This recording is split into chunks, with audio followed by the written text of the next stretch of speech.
Hi, this is Lisa Futch with CreativeCanines.blogspot.com. I'm giving you another Copic tutorial for June for Paper Maniacs. This is our new colored in Copic marker hand color chart, and look at all the options this month. It almost seems like June has brought a ton more options to our coloring choices, and we're definitely going to reflect that in the lessons this month. I want to go over the different kind of color combinations you can get with the markers and what markers we're using. This month in your kit, you've gotten R27, R29, V91, and V95. B60 and B63.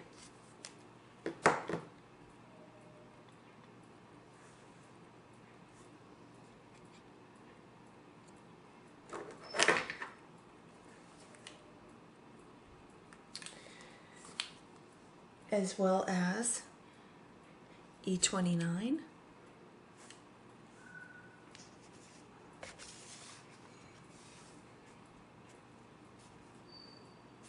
and E31. And I'm going to put these color combinations together for you using these markers and the markers from the past kits, as well as within an image, several images we're going to use this month. Let's go and get started with the R29-27 combination. We had an R20 before from last month's kit, and I'm going to add that in for my highlight. So once again, I'm going to start with my dark color and a modified feather stroke. And what I would do is I have a book that I keep all my favorite color combinations in, and I'll show you that later. I would really start, as you're starting this process, it's good to have your color combinations together in one place so that you have an idea. Now I'm going to show you, R20 is really far away from the R27, super far away. But I'm going to show you a little trick here. I call it kind of blending on the paper. I'm going to use the side of my marker and just use just a very little bit of ink. The more you use the side of your marker, the less ink you use.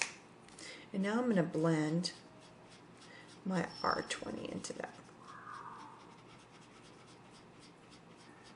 Now this is not a super easy blend because the R20 is very far away from the R27.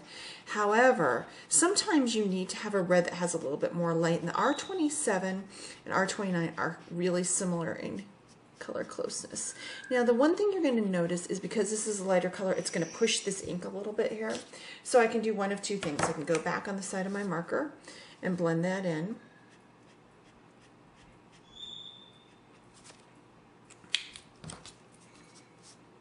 And then go back with the side of my marker on this one. And this is a way to kind of blend on the paper as opposed to using the tip-to-tip method that we talked about before.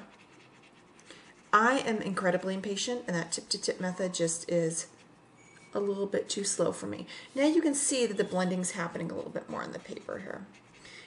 I like the way those two have blended well together. Now I still have the line back with the darker. I'm going to go back here, blend this in.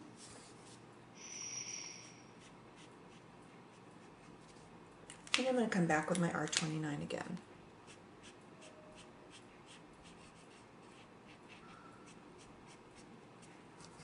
It is a difficult blend, but you can do it. And it's nice to have a little bit more lightness in that red color.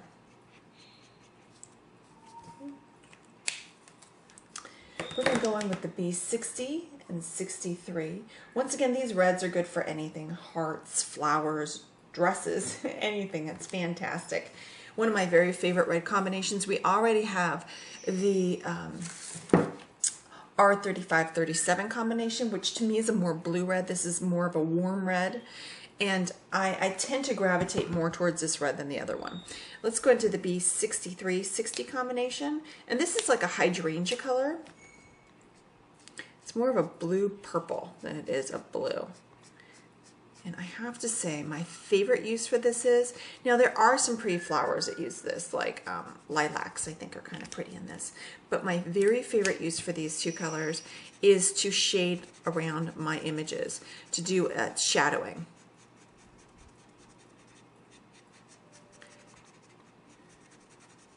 And I'll show you as we do one of our images, and we'll do a later lesson on more advanced kind of shadowing.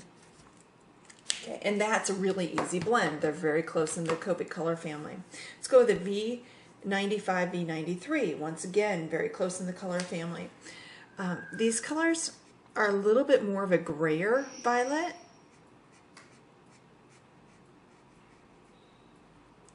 Can be really great for botanicals, also for clothing.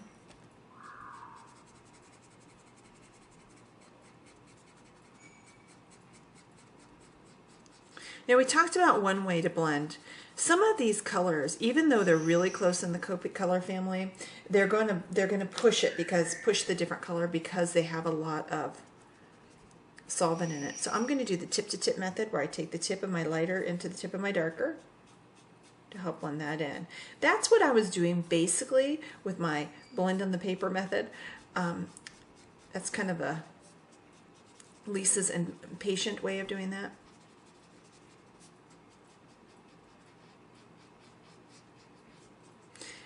If you can't do that because your area is too small, and sometimes these stamped areas are super small, you can always do the tip-to-tip blending method. That works well too.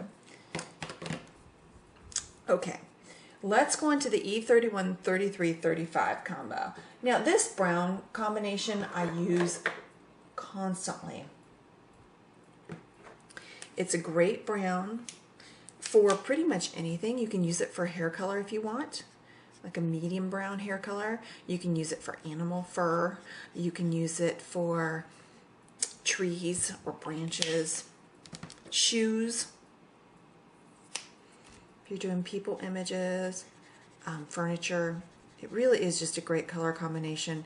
One of the reasons it's super great is because the colors blend nicely together. Now this E31 is a little bit different. When you look at E33, you're going to expect that the E31 is going to be a lot darker, and it's just not. Some of these combinations are kind of tricky. Once again, you have another marker that has a ton of solvent in it, and you're going to start to see that line, and therefore I'm going to do the blending on the paper method using the side of my marker, adding very little ink. And then I'm going to go back with my E31 after I did that with my E35 and blend that in. What it allows me to do is blend right on the paper as opposed to the tip-to-tip blending method, although you could do that too if the area was smaller. Okay, wonderful color. Another great color for hair, probably one of my favorites, is we had in our last kit, one of our last kits, we had E29. E29, E37 and E31 are a great color combination for dark brunette hair. And once again, because the 29 and the 37 don't need a ton of blending together, they go together pretty well. But now here's the thing with the 31. Once again, we saw there's a ton of solvent in it. It takes a lot more blending to get this 31, but let me tell you, it's definitely worth the effort. You will see just a beautiful range in hair color when you do this. Once again, I'm going to go ahead and blend right on the paper here. Add short strokes with the side of my marker, which gives me a lot less color than if I were to color off the tip. And you can see that E31 color right through there.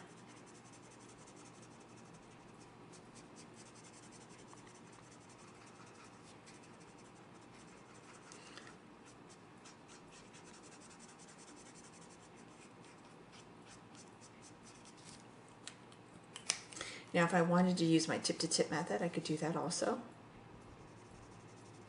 What that does is that just darkens my lighter color by about, a couple steps, basically. It's mixing the different colors together. So I have a smoother transition from one color to another. And you can tell this requires a lot of blending. You're probably going to use the tip-to-tip method more